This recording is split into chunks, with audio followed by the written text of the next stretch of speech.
ጤና ይስጥልን። ይህ ሞርስ ኮሚኒኬሽን ነው። የኢትዮጵያን ሉዓላዊ ግዛት እየጠበቀና እያስከበረ ዛሬ ላይ ያደረሰውን ትናንት ደሙን ያፈሰሰ አጥንቱን የከሰከሰውን እያመሰገንን ታሪኩን እየተረክን የፈጸመውን ጀብድ እየዘከርን ለዛሬው የጦር ኃይል ብርታት እንዲሆነው እያደረግን ለነገው ተተኪ ጀግንነትን እንዲወርስ ተግተን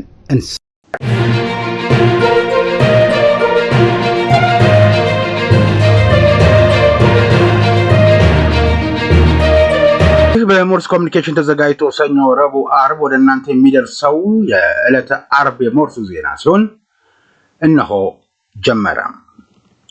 አርእስተ ዜና። የታክስ ዕዳ ያለባቸው 62 ግብር ከፋዮች ከሀገር እንዳይወጡ የእግድ ትዕዛዝ ተላለፈባቸው።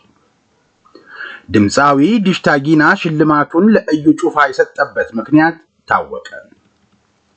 የሸገር ከተማ አስተዳደር ህገወጥ ናቸው ብለን ካሰብን ማፍረሳችንን እንቀጥላለን ሲል ከ1000 በላይ ባለሀብቶች ከተፈቀደላቸው መሬት በላይ ወስዶ መገኘታቸውን አመለከተ።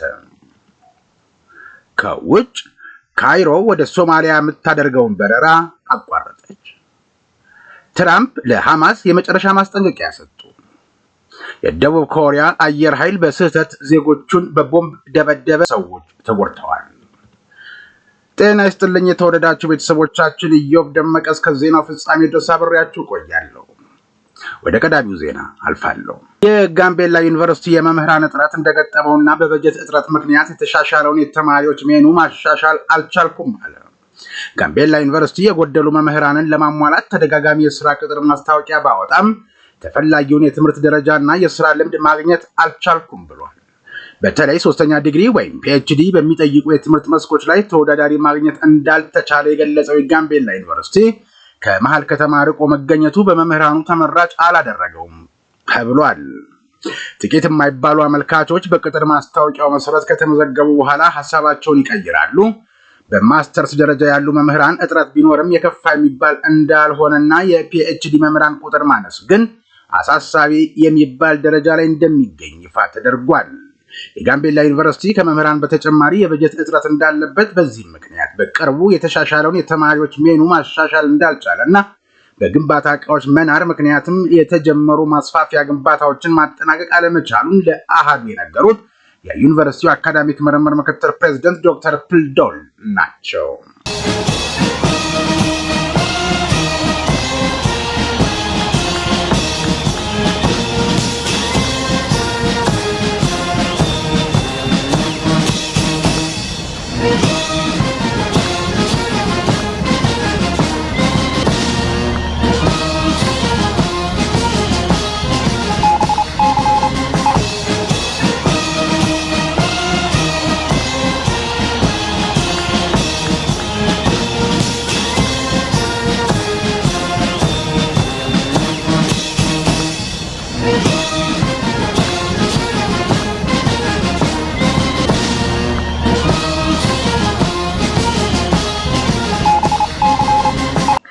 ክልሎች መክፈል ለማይችሉ የጤና መድህን ተጠቃሚዎች ድጎማ እንዲያደርጉ በሕግ እንደሚገደዱ ተገለጸ። ክልሎችና ከተማ አስተዳደሮች የጤና መድህን ክፍያ መክፈል ለማይችሉት ድጎማ እንዲያደርጉ በሕግ መስፈሩ ተሰምቷል። ጤና መድህን የመደጓጓም ስርዓት እንዳለውና ለጤና መድህን አገልግሎት የሚከፈለው ክፍያ ማንኛውም ከፍሎ መታከም የማይችሉ ሰዎች እንዲታከሙበት የሚደረግበት መሆኑ ተነግሯል። ከዚህ ባለፈ ከጤና መድህን በሚገኘው ገቢና መንግስት በሚደግመው 25 በመቶ ለህብረተሰቡ አገልግሎት ከመስጠት ባለፈ ለጤና ተቋማት የሕክምና መስጫ መሳሪያዎችንና ሌሎች መድኃኒቶችን ለመግዛት እንደሚውል የኢትዮጵያ ጤና መድህን አገልግሎት ዋና ዳይሬክተር ተስፋዬ ወርቁ ተናግረዋል። በኢትዮጵያ የጤና መድህን አገልግሎት ከተጀመረ 13 ዓመት እንዳለፉት የገለጹት አቶ ተስፋዬ በ2016 ዓ.ም መገባደጃ ላይ የጤና መድህን ተጠቃሚዎች መጠን ከ54 ሚሊዮን ተሻግሯል ነው ያሉት።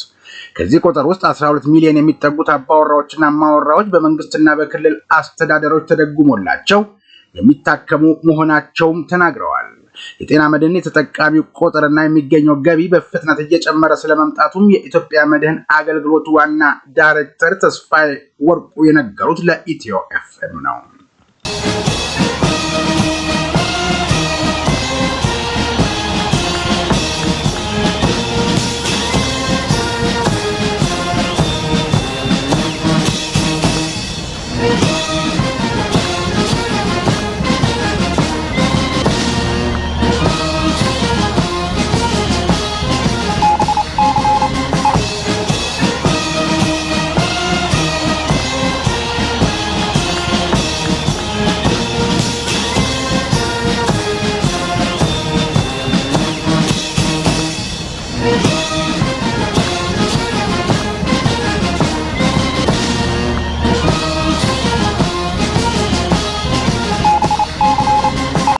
ታክስ ዕዳ ያለባቸው 62 ግብር ከፋዮች ከሀገር እንዳይወጡ የእግድ ትዕዛዝ ተላለፈባቸው።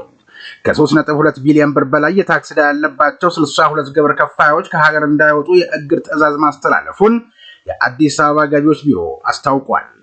ግብር ከፋዮቹ በተደጋጋሚ ዕዳቸውን እንዲከፍሉ ጥሪ ቢደረግላቸውም ለመክፈል ፈቃደኛ ባለመሆናቸው ነው የእግድ ትዕዛዙ የተላለፈባቸው ብሏል ቢሮው። በዚህ መሰረት 62 ግለሰቦችን በታክስ አስተዳደር አዋጅ ቁጥር 983/2008 አንቀጽ 44 ንዑስ አንቀጽ ከ1 እስከ 3 ለተቋሙ በተሰጠ ስልጣን መሰረት ከሀገር እንዳይወጡ ለፌዴራል ኢሚግሬሽን እና ዜግነት አገልግሎት ዝርዝራቸውን ማስተላለፉን አስታውቋል። ቢሮው በ2017 በጀት ዓመት የግብር ዕዳቸውን በአግባቡ ሳይወጡ የሚሰወሩ ግብር ከፋዮችን በአግባቡ በመከታተል ግዴታቸውን እንዲወጡ ለማስቻል የዕዳ ክትትልና አስተዳደር የሥራ ክፍልን በአዲስ መልክ በማደራጀት ወደ ተግባር አስገብቻለሁ ብሏል። በዚህም ባለፉት 6 ወራት ከ6.4 ቢሊዮን ብር በላይ ዕዳ ሰብስቤያለሁ ብሏል ቢሮው።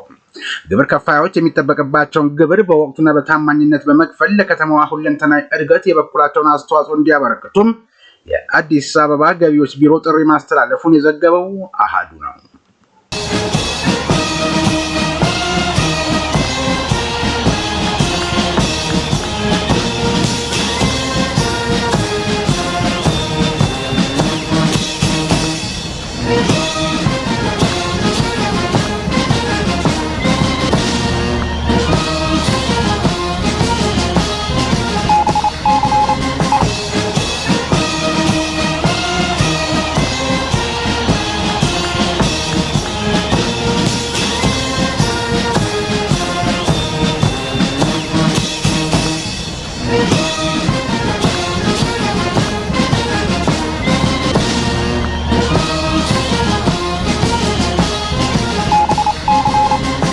በሸገር ከተማ አስተዳደር ህገወጥ ናቸው የተባሉ ቤቶችን እናፈርሳለን ሲል አስተዳደሩ አስታወቀ። ህገወጥ ናቸው ብለን ካሰብን ማፍረሳችንን እንቀጥላለን። በቤቱ ብዙ ዓመት ስለኖሩ ብቻ አይፈርሱም የሚለውን እሳቤ አልቀበለውም ያለው የሸገር ከተማ አስተዳደር በከተማው ከ1000 በላይ ባለሀብቶች ከተፈቀደላቸው መሬት በላይ ወስደው መገኘታቸውን ገልጿል።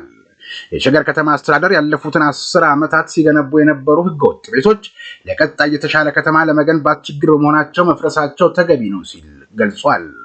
ውሃ እየከፈልኩ ነበር፣ መብራት ስከፍል ቆይቻለሁ በሚል ምክንያት የሚቆይበት እድል እንደሌለና ለዛ ምትክ ይሰጠኝ የሚለው ጉዳይ ከተማ አስተዳደሩ በቀጣይ ከሚከተለው የከተማ ግንባታ ጋር አብሮ የሚሄድ አለመሆኑን በኦሮሚያ ክልላዊ መንግስት በምክትል ፕሬዝዳንት ማዕረግ የሸገር ከተማ አስተዳደር ከንቲባ ዶክተር ተሾመ አዱኛ ተናግረዋል።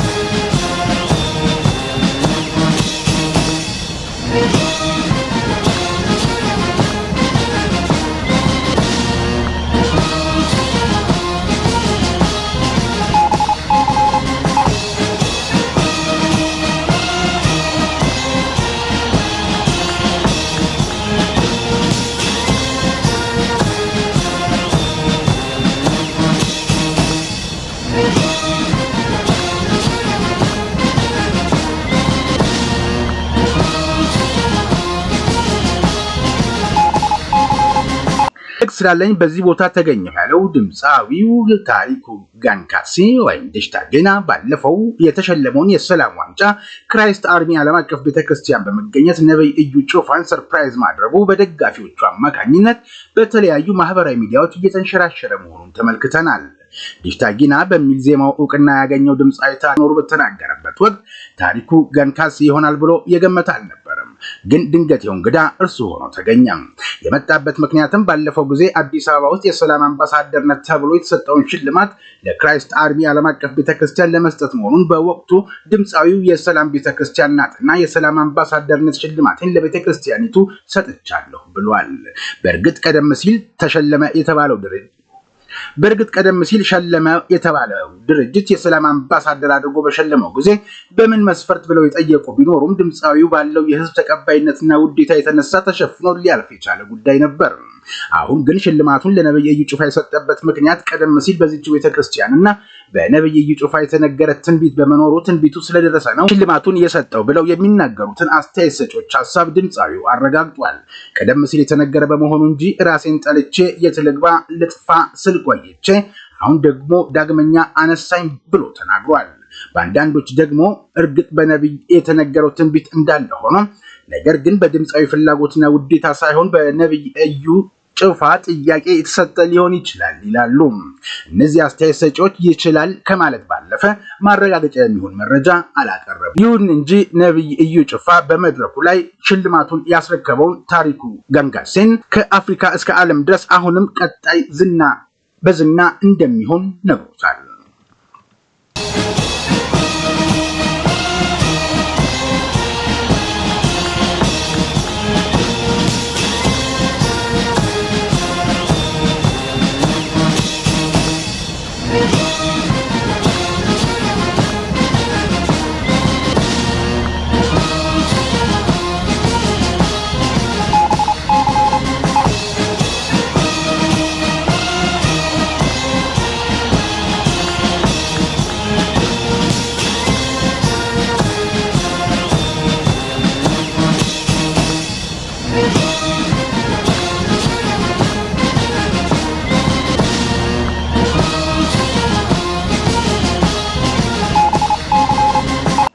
የተወረዳችሁ ቤተሰቦቻችን በሞርስ ኮሚኒኬሽን ተዘጋጅቶ ሰኞ፣ ረቡዕ፣ ዓርብ ወደ እናንተ የሚደርሰው የሞርስ ዜና እንደቀጠለ ነው። እናንተ ላይክ፣ ሰብስክራይብ፣ ሼር በማድረግ ስራዎቻችን ብዙዎች ዘንድ እንዲደርስ የበኩላችሁን አስተዋጽኦ አድርጉ።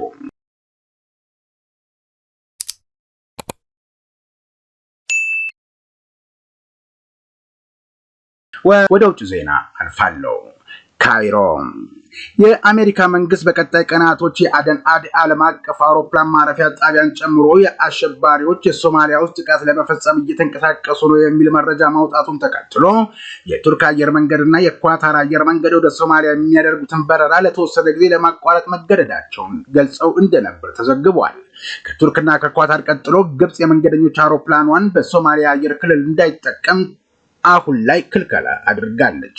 ለሶማሊያ ሁሉን አቀፍ ወታደራዊ ድጋፍ በማድረግ ሶማሊያን ከአሸባሪዎች ጥቃት የምጠብቃት እኔ ብቻ ነኝ ስትል የነበረችው ካይሮ የአሸባሪዎችን ጥቃት ፈርታ በረራ እንዲቋረጥ ማድረጓ ብዙዎችን እያነጋገረ ነው።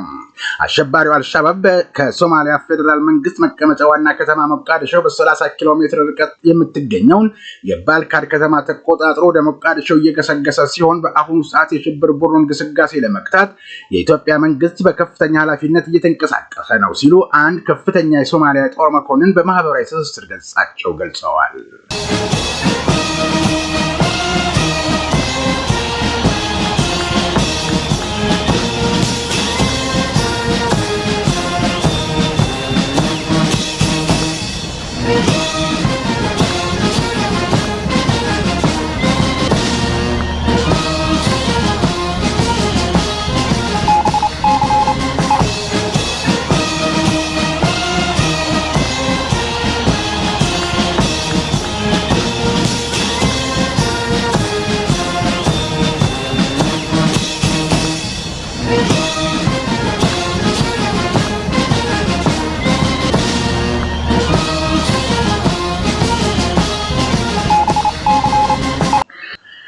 እዚያው ካይሮ እንቆያለን። በግብጽ አማካኝነት ቀርቦ የጸደቀውን ፍልስጤማውያን ጋዛን ሳይለቁ ጋዛን መልሶ የመገንባት እቅድ አሜሪካ መሬት ላይ ያለውን ነባራዊ ሁኔታ ያላገናዘበ በሚል ውድቅ ባደረገበት በአረብ ሊግ ስብሰባ ላይ የተገኙት የተባበሩት መንግስታት ድርጅት ዋና ጸሐፊ አንቶኒዮ ጉተሬዝ ጋዛ የፍልስጤም ግዛት አካል ከመሆን በቀር የወደፊት ተስፋ የላትም ብለዋል። ዋና ጸሐፊው ዓለም አቀፍ ሕጎችን በማክበር የእስራኤልን ወረራ ማቋረጥ ካልተቻለ ከጦርነቱ ማገገም የማይቻል መሆኑን አጽንኦት ሰጥተውበታል። ጉተሬዝ ይህን ያሉት በካይሮ በተካሄደው አስቸኳይ የአረብ ሀገራት የመሪዎች ጉባኤ ላይ ሲሆን ጉባኤው በፍልስጤም ጉዳይ በተለይም በጋዛ ላይ ያተኮረ ነበር። በዚህ ወቅት ጉተሬዝ ጋዛ የፍልስጤም ግዛት አካል ለመሆን ካልቻለች የወደፊት ዕጣ ፈንታዋ አስቸጋሪ ይሆናል ሲሉ ተናግረዋል። የተባበሩት መንግስታት በዓለም አቀፍ ሕግ መርሆች ላይ የተመሰረተ የጋዛን መልሶ ማገገም፣ መልሶ ማቋቋምና መረጋጋት ለመምራት ግልጽ የሆነ የፖለቲካ ማዕቀፍ ያስፈልገዋል ሲሉም አጽንኦት ሰጥተዋል። እርዳታ ወደ ጋዛ ማድረስ ለድርድር የማይቀርብና በሁሉም አካላት ስምምነት ሊደረስበት የሚገባ ሰብአዊ መብት መሆኑን አጽንኦት በመስጠት አፋጣኝ መረጋጋት እንዲፈጠርም ጠይቀዋል። ጉተረዝ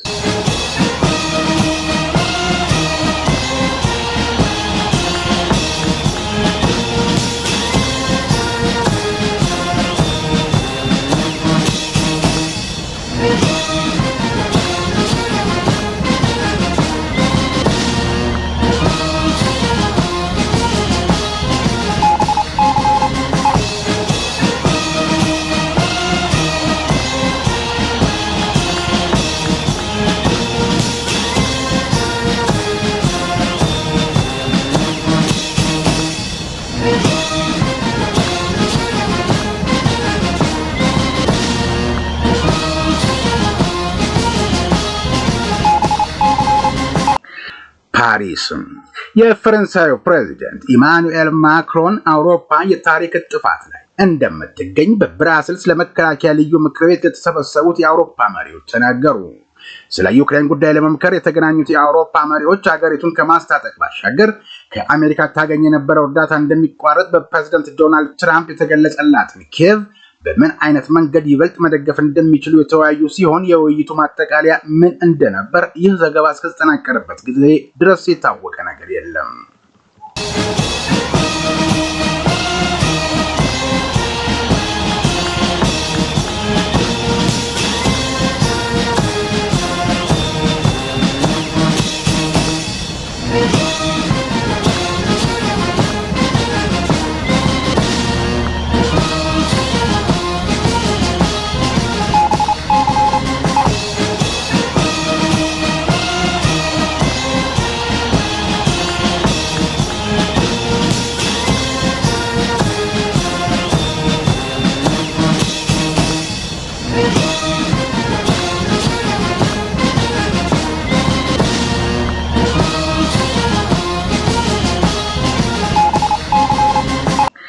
ደቡብ ኮሪያ የደቡብ ኮሪያ አየር ኃይል እንዳስታወቀው በልምምድ ላይ የነበረው የጦር ጄት በስህተት በንጹሃን መኖሪያ መንደር ላይ 8 ቦምቦችን ጥሏል። አየር ኃይሉ በመግለጫው ከኬኤፍ-16 ተዋጊ ጄት የስልጠና ተልዕኮ በማካሄድ ላይ ያለ ባልተለመደ ሁኔታ ኤምኬ-82 የተባሉ ቦምቦች በመኖሪያ መንደር ላይ መጣሉን አረጋግጧል።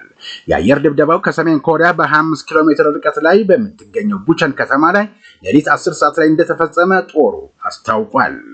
በስህተት በተፈጸመው የአየር ጥቃት በንጹሃን ላይ ጉዳት መድረሱን ያስታወቀው አየር ኃይሉ ምን ያክል ሰው እንደተጎዳና የጉዳታቸው መጠን ምን ያክል ነው የሚለውን ግን በወቅቱ ከመግለጽ ተቆጥቧል። ከስፍራው የወጡ የመጀመሪያ ደረጃ ሪፖርቶች እንደሚያሳዩት ከሆነ በአየር ጥቃቱ በ4 ሰዎች ላይ ከባድ የአካል ጉዳት ሲደርስ በ3 ሰዎች ላይ ቀላል ጉዳት ደርሷል ተብሎ ነበር።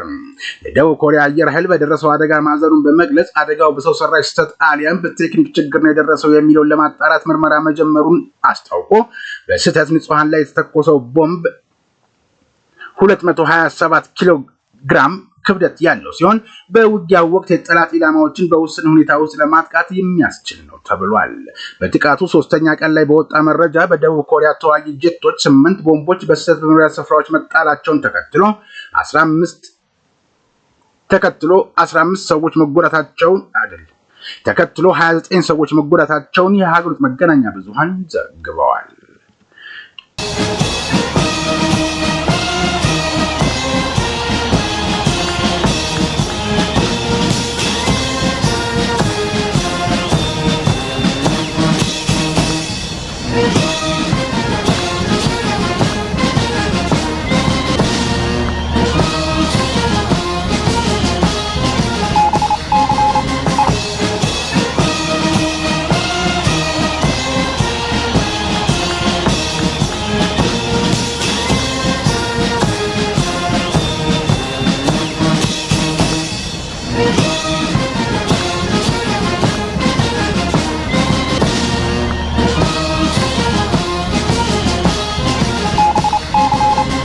የተወደዳችሁ የሞርስ ቤተሰቦች ወደ ልዩ ዘገባ እናልፋለን። እናንተ አሁንም ላይክ፣ ሰብስክራይብ፣ ሼር ማድረጋችሁን እንዳትዘነጉ።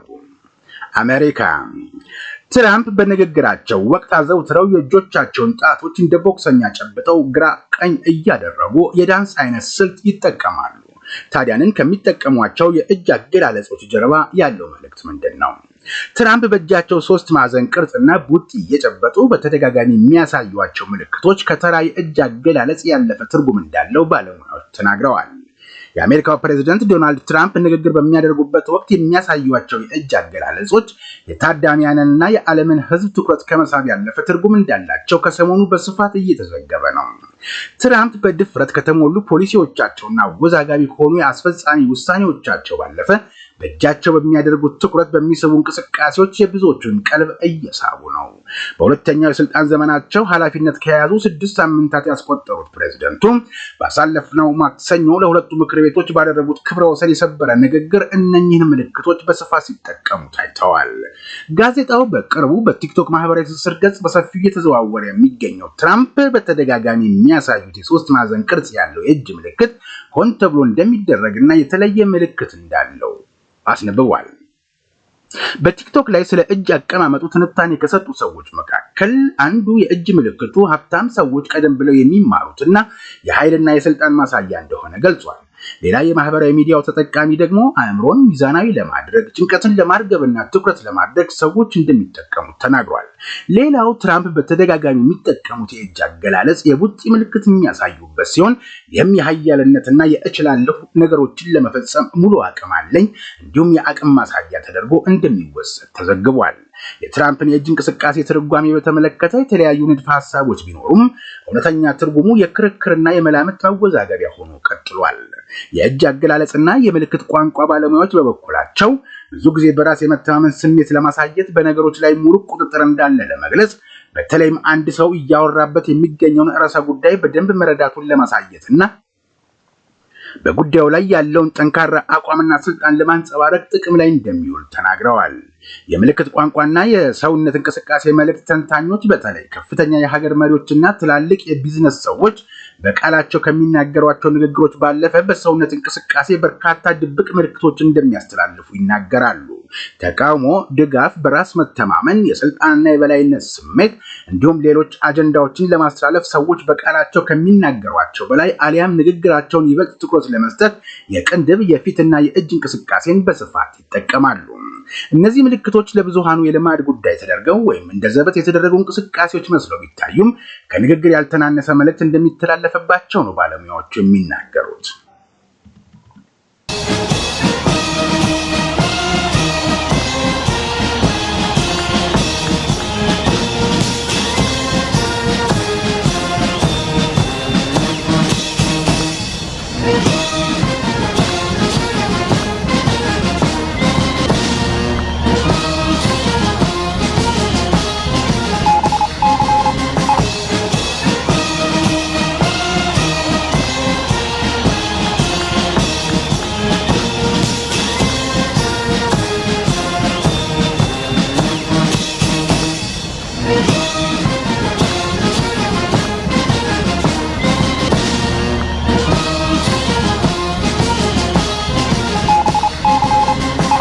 የተወደዳችሁ የሞርስ ኮሚኒኬሽን ቤተሰቦች ላይክ፣ ሰብስክራይብ፣ ሼር በማድረግ ሌሎች ቤተሰብ እንድናፈራ ስላደረጋችሁ እናመሰግናለን። አርዕስተ ዜናውን በድጋሚ እናስታውሳችሁ። የታክስ ዕዳ ያለባቸው 62 የግብር ከፋዮች ከሀገር እንዳይወጡ የእግድ ትዕዛዝ የተላለፈባቸው መሆኑን፣ ድምፃዊ ዲሽታ ጊናት ሽልማቱ ለኢዩ ጩፋ የሰጠበት ምክንያት መታወቁ፣ በሸገር ከተማ ከ1000 በላይ ባለሀብቶች ከተፈቀደላቸው መሬት በላይ ወስደው መገኘታቸውን ከአገር ውስጥ ከውጭ ካይሮ ወደ ሶማሊያ የምታደርገውን በረራ ማቋረጧ፣ ትራምፕ ለሐማስ የመጨረሻ ማስጠንቀቂያ መስጠታቸው፣ የደቡብ ኮሪያ አየር ኃይል በስተት ዜጎቹን በቦምብ መደብደቡንና 29 ሰዎች የመጎዳታቸውን መረጃ ወደ እናንተ አደረስን። ከዜናው ጋር ኢዮብ ደመቃ አብሬያችሁ ነበር። በሞርስ ኮሚኒኬሽን ተዘጋጅቶ ሰኞ፣ ረቡዕ፣ አርብ ወደ እናንተ ሲደርስ የነበረው የዕለተ አርብ የሞርስ ዜና የእስካሁኑ ነበር። እሁድ በመደበኛው ሞርስ መርሃ ግብር እንዲሁም ሰኞ በዚህ ሰዓት የሞርስ ዜና ይጠብቃችኋል። እስከዚያው ድረስ ጤና ይስጥልኝ።